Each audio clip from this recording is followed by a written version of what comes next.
we are going to be talking about Motley Crue.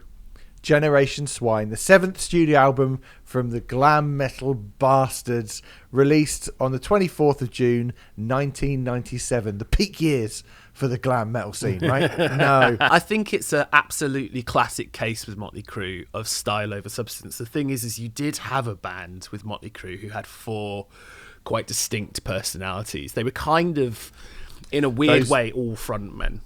Yeah, those personalities, for those of you who don't know, would be a narcissistic version of David Vincent from Morbid Angel, Nicky Six on bass, a drink-driving set of untuned bagpipes named Vince Neil on vocals, a giant venereal disease-riddled penis who, when he sees women, sees punching bags, named Tommy Lee on drums, and that thing that presents Tales from the Crypt on guitar, Mick Mars. So those are the 4 distinct personalities of Motley Crue.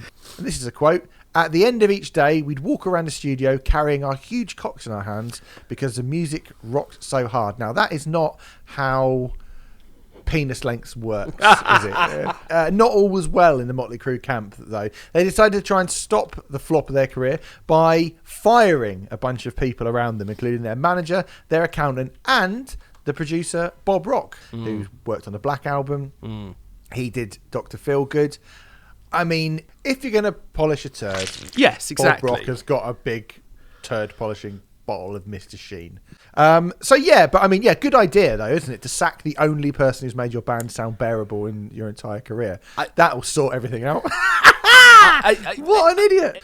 They replaced him with Tommy Lee and Nicky Six. Got production credits on the record. So they were like, this guy doesn't know what he's doing. The guy who made the Black Album and our biggest album and albums by the Cult.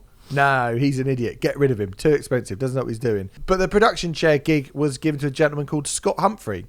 Humphrey said Nicky didn't like to have his lyrics scrutinised. Oh dear, Nicky, don't listen to this then. Humphrey said there was this line of the song called Glitter that went, let's make a baby inside of you. And I was like, there's no way you can put this line on the record. It was ridiculous. And he basically tried to say that it was the best thing that he'd ever written. And, you know, I've interviewed Nicky Six before, and he does seem like the sort of person who has that high opinion of himself. Like, he was actually very nice. When I interviewed him, he was very, very nice. But he was saying things like, he was talking about Motley Crue and saying about the things they'd done. And it was like he'd invented oxygen.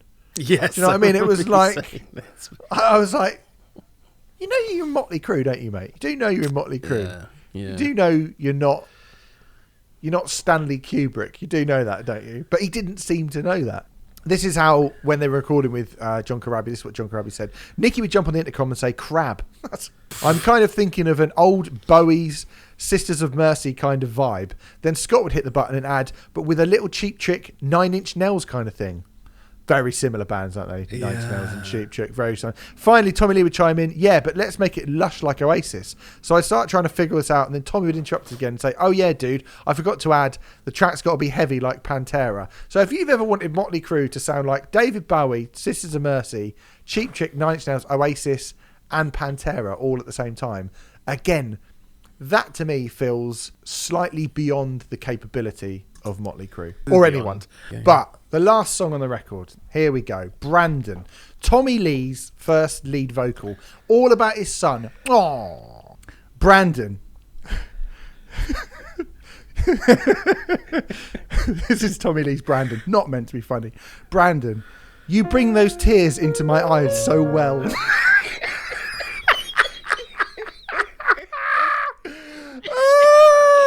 You bring those tears into my eyes so well. I've been waiting for this day so long. Brandon, I love you. You are the one, Brandon, my son. You run around and chase the clouds. I only want you to be yourself. Forget me not. You're all I've got. You are the one, Brandon, my son. Your mother gave birth to you with love inside. She had candlelight and songs of life. Brandon, I love you. I love you. I love her. Hold on. Brandon, I love you. I love her. She is your mum.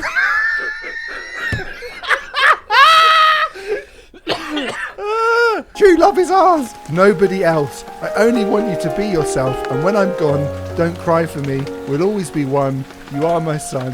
You are the one. You are the one.